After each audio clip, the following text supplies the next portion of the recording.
नमस्कार प्यारे विद्यार्थियों, स्वागत है आपका आपके अपने YouTube चैनल अशोक सतार ग्रंथि पर। तो आइए मिलते हैं आज की क्लास के अंदर। हम प्रश्नावली 7.2 और प्रश्न संख्या 6 को लेके पिछली क्लास के अंदर हमने प्रश्न संख्या 5 तक पढ़े थे। कुछ एक प्रश्न बचे हैं। प्रश्न संख्या 6 से शुरुआत करो। यदि बिंदु यानी 1, 2, 3 और 4 बिंदु दे रखे और सवाल में ये बोला है कि इसको इसी क्रम में लेना है, यानी क्रमागत लेना है। इसी क्रम में लेने पर एक समांतर चतुर्भुज के ये क्या हो, शीर्ष हो, क्या हो, शीर्ष। तो x और y का क्या करना है, मान ज्ञात करना है। देखो प्रश्न को कुछ इस प्रकार से करेंगे।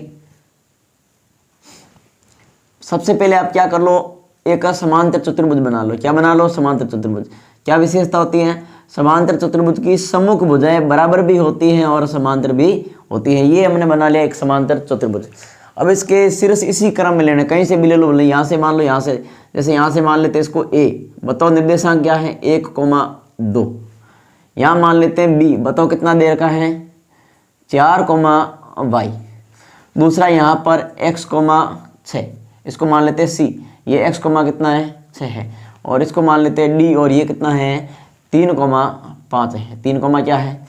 इसी क्रम में लेने पर एक समांतर चतुर्भुज के शीर्ष हो तो x और y के करने हैं आपको मान ज्ञात। तो इसके लिए हम क्या करेंगे, ये इस बिंदु का नाम क्या है c है और इसका नाम क्या है, ये इस समांतर चतुर्भुज का AC क्या है, एक विकर्ण है। और यहाँ पर ये BD है, जो BD वो भी क्या है, विकर्ण है। तो आप लोगों को ये जानकारी होगी कि समांतर चतुर्भुज के जो विकर्ण होते हैं वो परस्पर समद्विभाजित होते हैं। क्या होते हैं, समद्विभाजित होते हैं। यानी कि ये वाला भाग और ये वाला भाग बराबर होगा, इधर ये वाला भाग और ये वाला भाग भी क्या होगा, बराबर होगा। यही बात हुई। इसका मतलब यहाँ पर जो भी बिंदु है वो बिंदु क्या होगा, मध्य बिंदु का। क्या होगा, मध्य बिंदु होगा। तो हम क्या करेंगे, दोनों विकर्णों का मध्य बिंदु लेंगे और उनको बराबर रखेंगे तो हमारे पास में x और y के मान आ जाएंगे। कैसे करेंगे, तो देखो जैसे आप ये समझ पा रहे हैं, ये a है और ये c है, ये AC एक विकर्ण हो गया।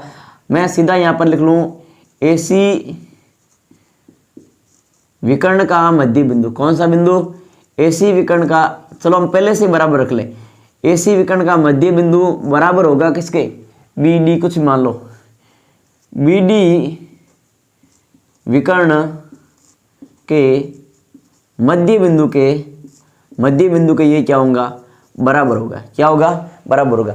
अब AC का विकर्ण, तो विकर्ण कैसे ज्ञात करते हैं, देखो x1 प्लस x2 और बट्टे 2, y1 प्लस y2 बट्टे 2। ये निर्देशांक निकल जाएगा। इधर भी यही x1 प्लस x2 बट्टे 2 और इधर भी कॉमा के रूप में y1 प्लस y2 बट्टे 2। ये हो गया।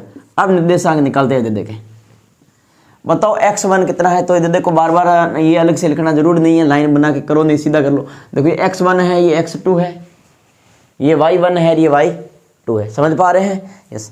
x1 बताना, बताओ x1 कितना, 1 प्लस x1 हो गया तो ये x2 हो गया। ये हो गया ना, x1 y1 x2 y2। तो ये x2 कितना हो गया, x हो गया, और बट्टे कितना हो गया 2। क्या इसके आगे ये हल होगा, नहीं होगा, इसकी जोड़ घटाव नहीं होगी। इसको देखो y1 कितना, तो y1 है 2, y2 कितना, ये है 6 और बट्टे कितने 2। ये आगे हल करो, 1 प्लस x और बट्टे 2, ये तो होगा नहीं, सीधा लिखते जाओ। और ये 6 और 2 8, 8 बट्टे कितने हो गए 2। यानी ये तो आपके कट के कितना आ गया 4, और ये आ गया 1 प्लस x और बट्टे कितने 2, ये आ गया। अब इधर वाला इसको भी हल करो। x1 कितना, इधर से ले लो, भले इधर से ले लो, कोई बात नहीं, कोई फर्क नहीं पड़ेगा। क्लास में भी बताया था कि अगर आप x2 प्लस x1 बट्टे 2 करोगे तो भी वही बात है। तो यहाँ पर ले x1 कितना 4, x2 कितना है 3 बट्टे कितने हैं 2, y1 कितना है, तो y1 y है, प्लस y2 कितना है, तो y2 है आपका 5 और बट्टे कितने हैं 2। तो ये हो गया 7 बट्टे 2, ये y प्लस 5 और बट्टे कितना हो गया 2। ये आगे निर्देशांक। अब देखो हमारे पास x और y का मान नहीं है, हमें x और y का मान निकालना है। तो इधर देखो, ये वाला जो निर्देशांक है इसके अंदर ये मान जो है x का है, और इधर वाले निर्देशांक में ये मान भी x का है। इधर ये मान y का है, इधर ये मान भी y का है। AC और BD विकर्ण के मध्य बिंदु परस्पर, या आप ऐसा बोल सकते हैं कि ये दोनों विकर्ण क्या होंगे, बराबर होंगे। यानी इसका मध्य बिंदु, यानी AC विकर्ण का ये क्या है, मध्य बिंदु। BD बी डी विकर्ण का भी ये क्या है, मध्य बिंदु। तो इन दोनों के मध्य बिंदु क्या होंगे, बराबर होंगे ना, यानी ए सी का मध्य बिंदु और बी डी का मध्य बिंदु बराबर होंगे, बराबर होंगे, यस ये दोनों बराबर होंगे। तो अब हमें क्या करना है, 1 + x/2 इसके बराबर में मैं x वाला मान रखूँगा, क्या रखूँगा, 7/2। और वापस इधर और क्या कर ले कि y + 5/2 y वाले के बराबर ये वाला मान रखना है। तो मान रख के इसके आंसर निकाले फाइनल। देखो बट्टों में 2 है, काट दूँ सीधा, कट गया। 7 बराबर क्या बच गया, x + 1। तो मान किसका ज्ञात करना, x का। तो 7 माइनस हो जाएगा 1, यानी x का मान कितना आ गया, 6 आ गया। दिखाई दे रहा ना, x का मान कितना आ गया, 6 आ गया। दूसरा, ये बट्टों में 2 है, इधर आ जाएगा y + 5 बराबर ये 4 है, भाग वाली संख्या गुणा में आ जाएगी, 4 दूए 8 हो जाएगा। y + 5 बराबर 8 है, तो y बराबर 8 - 5, यानी y का मान कितना आ गया, 3 आ गया। कितना आ गया, 3 आ गया। हमें क्या पूछा था, x और y का मान।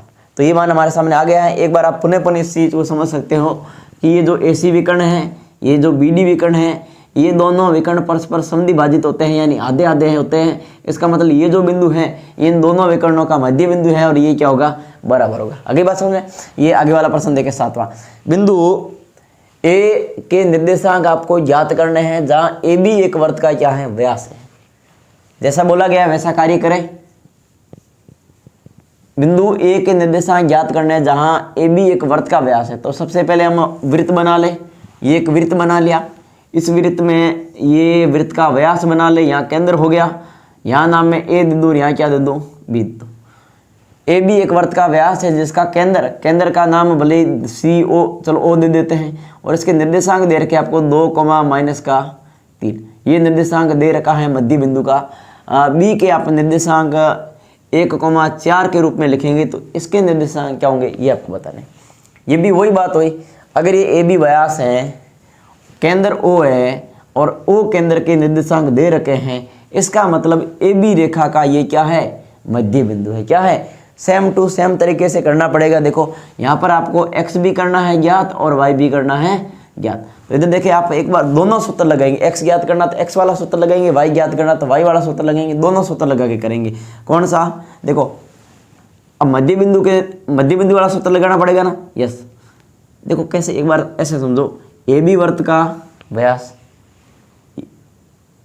इस बिंदु के निर्देशांक ज्ञात करने इसके दे रखे, पर साथ में क्या दे रखा है, मध्य बिंदु दे रखा है, यानी AB रेखाखंड का ये क्या है, मध्य बिंदु। तो मध्य बिंदु दे रखा है, तो अब मध्य बिंदु वाला ही सूत्र लगाएंगे।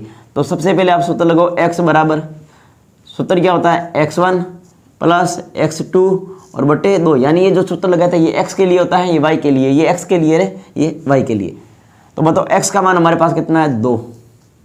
तो x1, बताओ x1 क्या है, x है, प्लस x2 कितना है, 1 है, बट्टे कितना है, 2 है, 2 है, भाग वाली संख्या गुणा में 2 × 2 बराबर ये क्या हो गया, x + 1।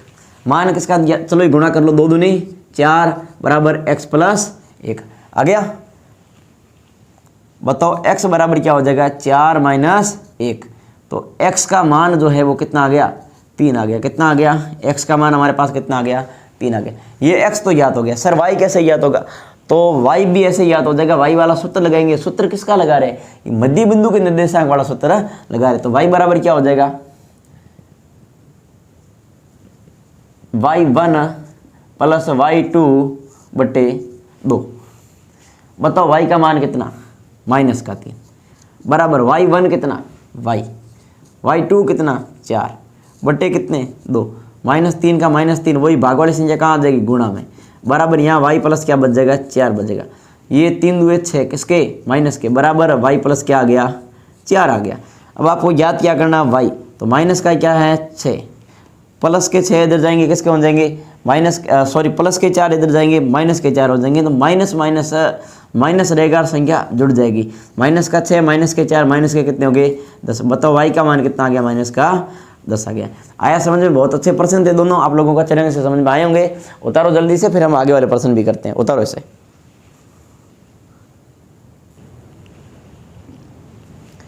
उतारा साहब। 8वां प्रश्न देखना। यदि ए और बी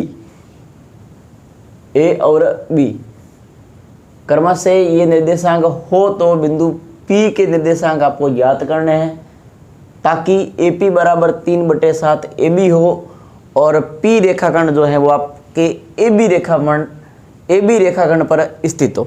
यानी AB रेखाखंड पर स्थित हो तो हम सबसे पहले AB रेखाखंड ही क्यों ना बना ले। ये A और ये हो गया हमारा P, हो गया। अब देखिए आगे प्रश्न क्या कह रहा है। ये A बिंदु का निर्देशांक -2, इधर 2, साथ में वही कार्य कर लीजिए हमारा x1 y1 लिख लो, थोड़ा सही रहता है। नहीं लिखोगे तो भी चल जाएगा, कोई दिक्कत नहीं होगी, फिर भी लिख लो। ये A और B के निर्देशांक हो गए। P बिंदु जो है वो AB रेखाखंड पर स्थित है, तो मैं यहाँ पर P बना दूँ, कोई दिक्कत नहीं। ज्ञात क्या करना है कि AP बराबर 3/7 AB हो। यहाँ लिखना स्टार्ट करते हैं। बताओ AP बराबर क्या है? 3/7 AB। यहाँ तक समझ में आया?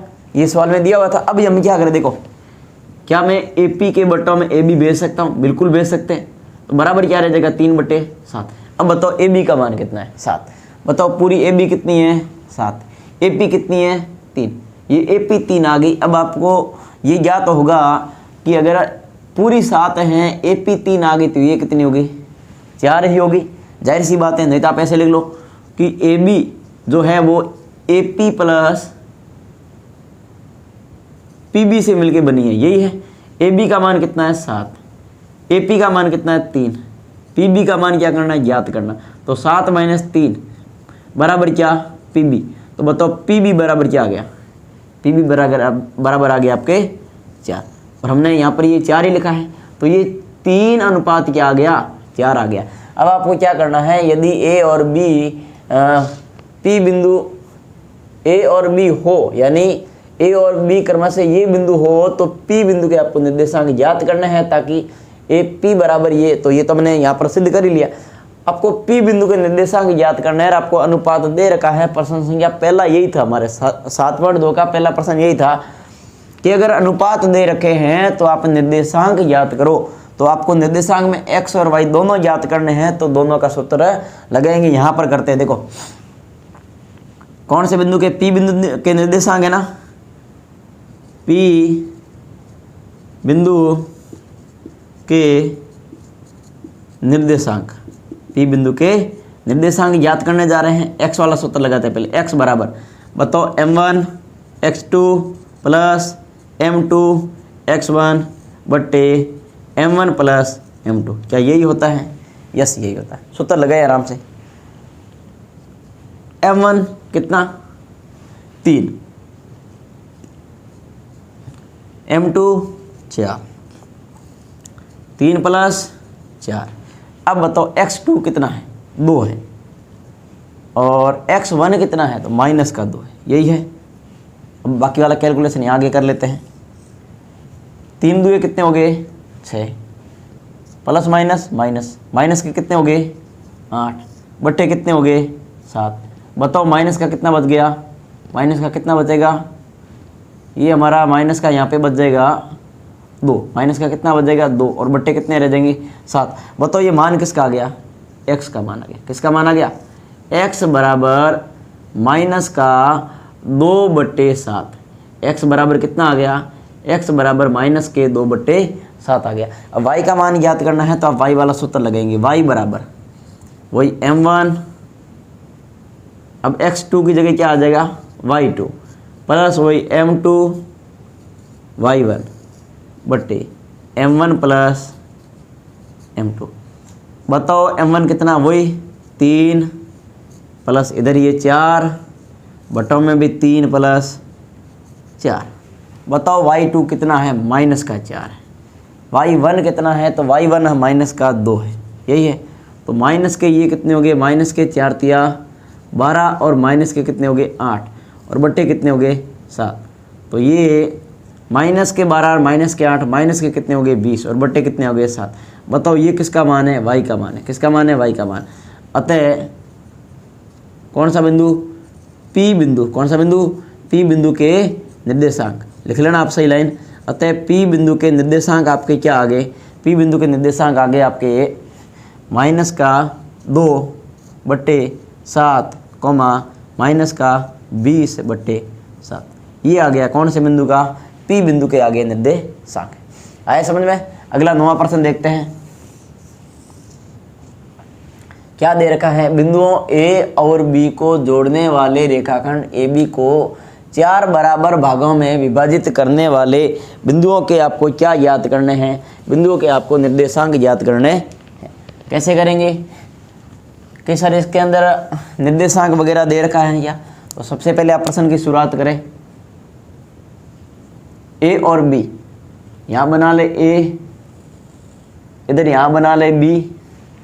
A के निर्देशांक माइनस का 2 प्लस का 2 और इधर B के निर्देशांक 2,8। ये हो गया। अब वही x1 y1, इधर वही x2, y2। अब सवाल में हमें बोला क्या है, AB को 4 बराबर भागों में, कितने बराबर भागों में बांट रहा है, 4 बराबर भागों में बांट रहा है ना। थोड़ा सा ये इधर बड़ा बना देते हैं। कितने भागों में बांटना है इस लाइन को, 4 बराबर भागों में बांटना है। कितने भागों में बांटना है, 4 बराबर भागों में। ये यहाँ पे B दर्शा देते हैं। B के निर्देशांक क्या है, 2,8 यानी x2, y2 हो गया। 4 भागों में बांटना यानी 1 भाग, 4 भागों में ना 1 भाग, 2 भाग और 3 भाग, ये 4 भाग। थोड़ा सा डिवाइड सही कर लो, कोई दिक्कत नहीं होगी। वैसे यहाँ पर मान लो ये 1, ये दूसरा, तीसरा, यानी 1 भाग, 2 भाग, 3 भाग और 4 भागों में बांटा गया। कितने भागों में बांटा गया है, 4 भागों में बांटा गया है। अब देखो AB, सर यहाँ C दे दे, यहाँ D दे दे, यहाँ E दे दे, फिर भी यहाँ x और y का मान ज्ञात करना है, यहाँ पर भी x और y का मान ज्ञात करना है, इधर भी x और y का मान ज्ञात करना है। अनुपात के बगैर कैसा करें, यही हमारे सामने समस्या है। तो इस समस्या का समाधान क्या है कि 4 भागों में अगर बांट रखा है तो आप इधर देखो कि C बिंदु से इधर कितना भाग है, 1 भाग है। इधर कितने भाग है, इधर हमारे भाग हो गए 1, 2 और 3 भाग हो गए। तो इस बिंदु के निर्देशांक 1:3 आ गया। सॉरी, ये निर्देशांक नहीं, इस बिंदु के अनुपात क्या आ गया, 1:3 आ गया। D बिंदु के इधर भी 2 भाग, इधर भी 2 भाग, तो 2:2 कर दो इधर। अब इसमें 3 भाग और इधर कितना भाग, 1 भाग। अनुपात मिल गए हैं तो निर्देशांक आराम से ज्ञात कर सकते हैं। यस, सबसे पहले क्या लिख ले, कौन से बिंदु के, C बिंदु के निर्देशांक। कौन से बिंदु के निर्देशांक, C बिंदु के निर्देशांक। x भी ज्ञात करना तो x वाला सूत्र लगाए, m1 x2 plus m2 x1 m1 m2। अब मान लिखा है इस बिंदु के, बताओ अनुपात कितना है, 1, फिर कितना 3, तो ये बटों में 1 प्लस क्या आ जाएगा, 3 आ जाएगा। 1 प्लस क्या आ जाएगा, 3 आ जाएगा। बताओ x2 कितना है, x2 है 2, x1 कितना है, x1 हमारा है -2, यही हो गया। तो ये 2 एकम 2 और प्लस माइनस माइनस और 3 दूए 6 और बट्टे हो गए 4। तो ये माइनस के 6 में से दोगे माइनस के 4/4। तो ये हमारा आंसर कितना आ जाएगा, कट के ये आ गया -1। बताओ किसका मान आ गया, ये x का मान आ गया। किसका मान आ गया, x का मान। y का मान, तो y वाले के लिए सूत्र लगाना पड़ेगा। यस, सूत्र लगा लेते हैं। y बराबर m1 y2 plus m2 y1 वही बट्टे m1 प्लस m2। सूत्र लगाए। m1 कितना, इसी बिंदु की बात कर रहे हैं तो यहाँ 1 आ जाएगा, यहाँ 3 आ जाएगा, लिखने का तरीका समझ में आ रखा है, पहले बता रखा है, और 1 + 3 आ जाएगा, यानी m1 m2 m1 m2 ये हो गया। अब बताओ y2 का मान कितना है, 8 है, y1 का मान कितना है, 2 है, बट्टे कितने हैं, 3 है। हो गया, कैलकुलेशन यहाँ कर ले। यस, 8 है कम, 8 प्लस 3 2 6, बट्टे कितने, 3 और 1 4। तो अब इसको यहाँ आगे हल कर लेते हैं। बताओ कितने हो गए, 14। कितने हो गए, 14। 14 बट्टे कितने, 4। क्या कट रहा है, यस। कितना आ गया, 7/2। तो बताओ y का मान कितना आ गया, 7/2 आ गया। y का मान कितना आ गया, 7/2। अब जिस तरह से c बिंदु के निर्देशांक हमने ज्ञात किए हैं, उसी प्रकार हम d बिंदु के और e बिंदु के निर्देशांक भी ज्ञात करेंगे। d बिंदु के निर्देशांक के लिए एक सरल काम भी कर सकते हैं, देखो लिख सकते हो ना। अब यहाँ पर लिख लेना, चलो मैं साइड में यहीं लिख देता हूँ, लाइन के रूप में आप लिखो तो लिख लेना। बताओ सी बिंदु के निर्देशांक क्या आ गए, -1, ये 7/2, ये हमारा आंसर आ गया। समझ में आ जाएगा ना। चलो छोड़ो, कोई दिक्कत नहीं। निर्देशांक के लिए x और y का मान होता है हमारे सामने, दोनों आगे आप लिख लेना, कोई दिक्कत है ना।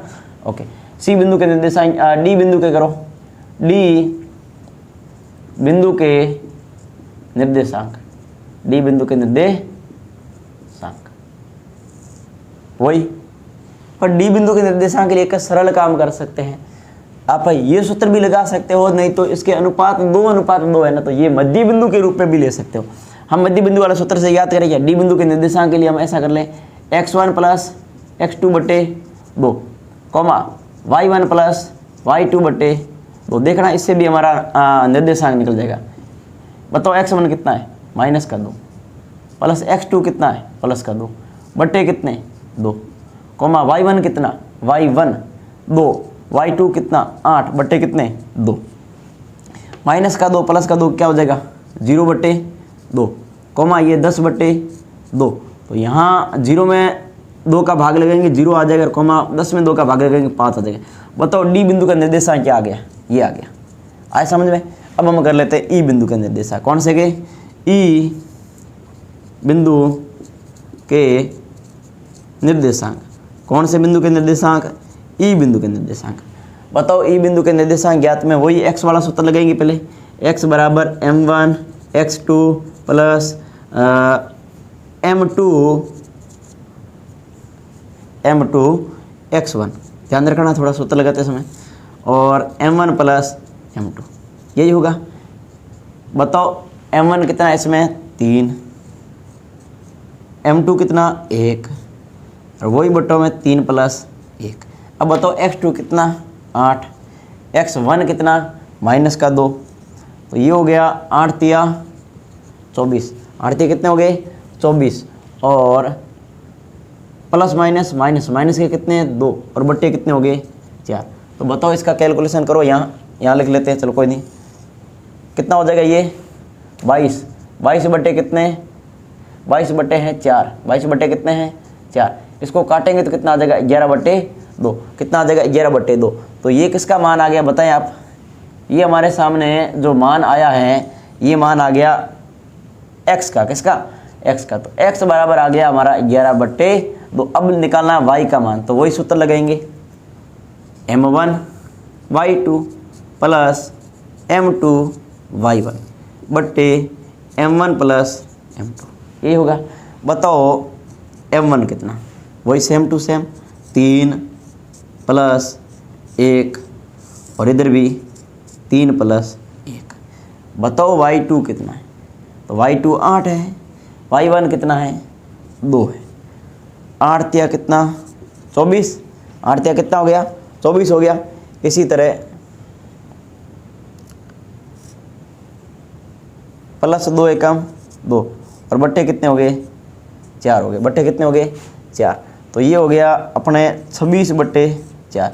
कितने हो गए, 26/4। तो 26/4 करोगे तो ये कितना आ जाएगा, 26/4। तो ये आ गया आपके 13/2। तो बताओ y का मान कितना आ गया, y का मान आ गया 13/2 आ गया। y बराबर कितना आ गया 13/2। यहाँ पर क्या ये x2 कितना है x2 2, y2 का मान लगा, यहाँ पर x2 का मान लगाना, सॉरी यहाँ सही चेंज करो थोड़ा, और यहाँ पर x1 कितना है x1 माइनस का 2, सही है, ये थोड़ा सा चेंज करना। ये कितना हो गया 3 दूआ 6 और प्लस माइनस का कितना हो गया 2 और बट्टे कितना हो गया 4। थोड़ा सा करेक्शन करना भाई, ये आपने y2 का मान लगा दिया, 6 में से 2 गए कितने 4, कितने हो गए 4, और 4 में भाग इसका 4 का, तो ये बताओ कट के कितना आ जाएगा, ये कट के आपका आएगा 1, कितना आएगा 1 आएगा, कितना आ जाएगा 1, कट के कितना आ गया 1, ये किसका माना गया x का माना गया। तो आपका जो कौन सा बिंदु था,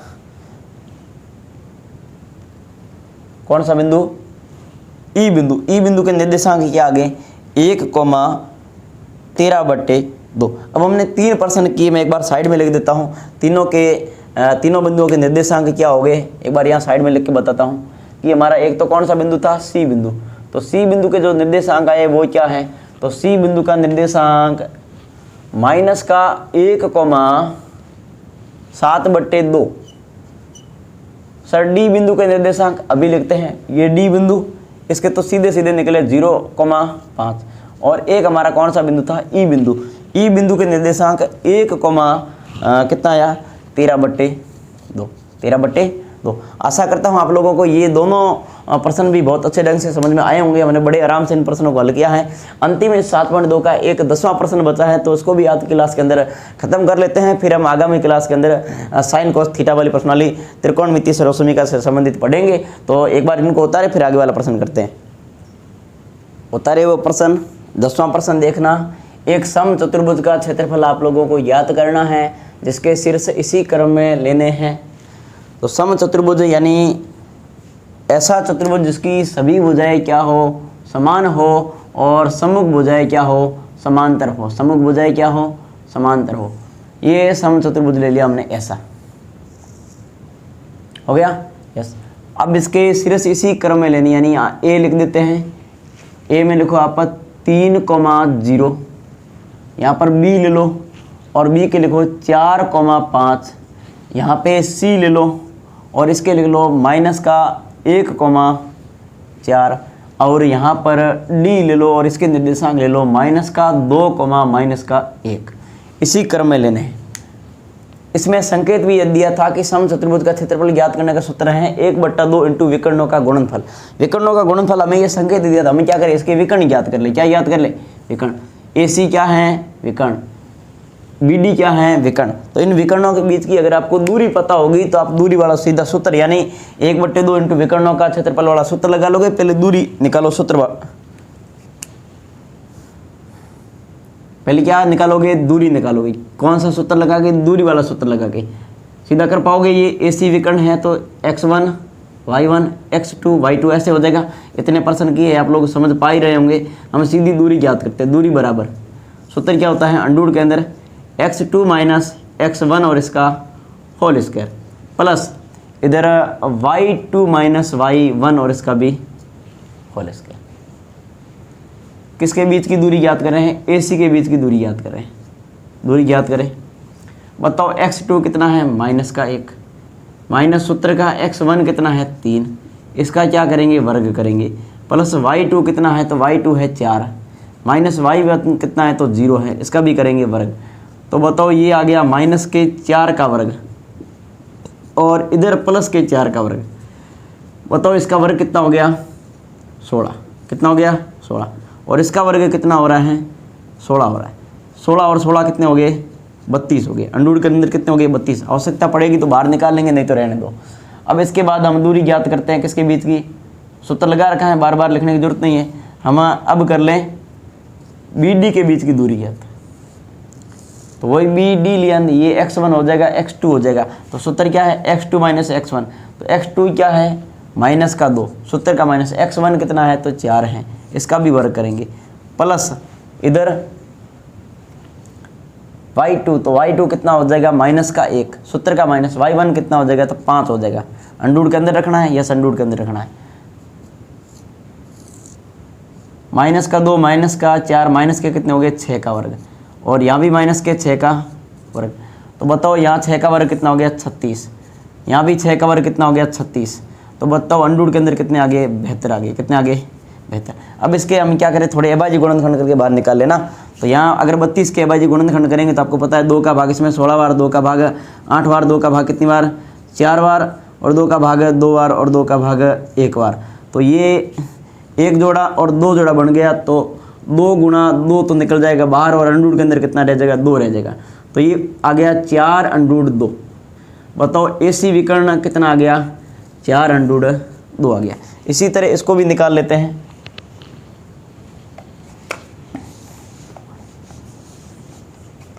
बेहतर है 2 का भाग इसमें 36 बार हो ही चलेगा वैसे।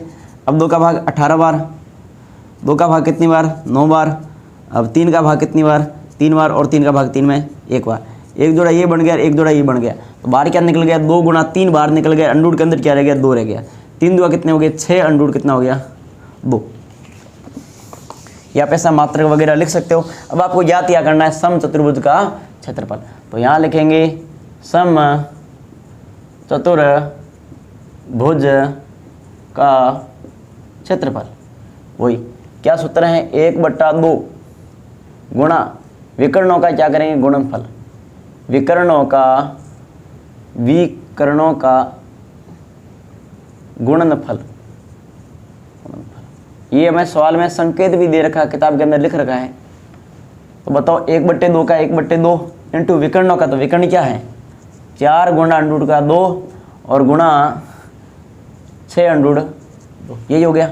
अब भाग लगा दो, 2 का भाग इसमें लगा कितने आ गए बताओ 2 बार, पीछे रह गए 2 गुणा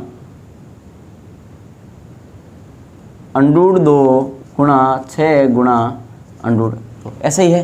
तो इधर देखो अंडूड 2 की अंडूड 2 से गुणा करेंगे कितना हो जाएगा, ये 2 का 2 लिखो, अंडूड 2 का अंडूड 2 से गुणा करेंगे 2 हो जाएगा, और फिर 6 से गुणा करनी। तो बताओ 6 दुए 12, 12 दुए 24, ये 24 क्षेत्रफल है तो वर्ग में होगा वर्ग, और सेमी वगैरह कुछ नहीं दे रखा तो क्या लिख दो इकाई लिख दो, क्या लिख दो इकाई लिख दो। तो ये हमारी 7.2 यानी 7वीं प्रश्नावली थी, निर्देशांक ज्यामिति। बोर्ड के दृष्टिकोण से बड़ी महत्वपूर्ण प्रश्नावली है। प्रश्न संख्या आज की क्लास का ये अंतिम प्रश्न था 10वां। आशा करता हूँ आप लोगों को ये आज की क्लास के अंदर 6ठा 7वां 8वां 9वां और 10वां ये 5-6 जो प्रश्न हमने किए थे बहुत अच्छे ढंग से समझ में आए होंगे। फिर भी नहीं आए तो अपनी क्लास को दोबारा देखने का प्रयास करना। तो आज के लिए हम इतना ही पढ़ेंगे, मिलते हैं अगली क्लास में, तब तक के लिए नमस्कार। उतारो इसे जल्दी से।